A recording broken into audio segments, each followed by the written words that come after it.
great for when I'm in a lesson and delivering material.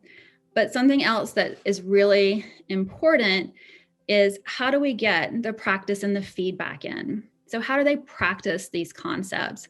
And I always like to do a lot of group work. I think the students learn a lot from each other when they're working together.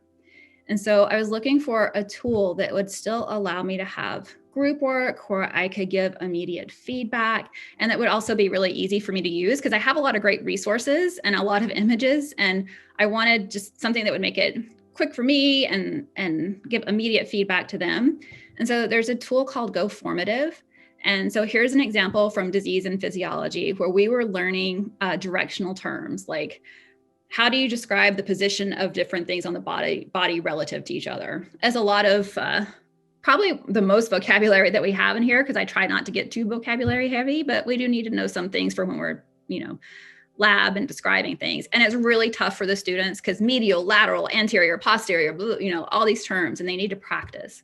So I love Nearpod because I took a worksheet that we always do, activities that we always do, drop it in there and set it up so that the students can answer quickly and easily online. So it's great for homework and classwork and also more formative things like exams and quizzes. But Julie, could you advance, please? What I also like about it is if you look at the little green and red things that popped up now, those are student responses. So I have a panel where I can monitor their responses. So each row is a student, each column is a question. A green bar is a correct answer and a red bar is an incorrect answer. And this populates in real time.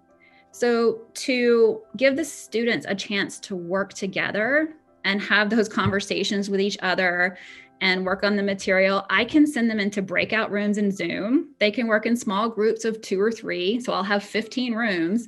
So you may ask, how do I know what's going on in there? I know what's going on because I see it happening in real time through the feedback that I get in Go Formative. And so I see the answers populating. And if a group is having trouble, I can pop in, or if someone's not started, I can be like, hey, breakout room 3, stop talking about the football score and get to work. So I love that aspect. And the other thing that I love is when we were working on this worksheet, it's difficult. And so I have it set up that when they answer, they get immediate feedback. You're right, you're wrong. So they can try again. And then if I don't want that, say for an assessment, then they don't get that feedback. And so we can kind of I can tailor the activity in many different ways so that they can practice and get feedback, or we can have an exam and I can still follow them. And there's a way within the program for them to also ask me questions immediately and specifically. So it's been really nice as a way to still get that group work experience and that practice in a way that I'm still able to give feedback and monitor them all.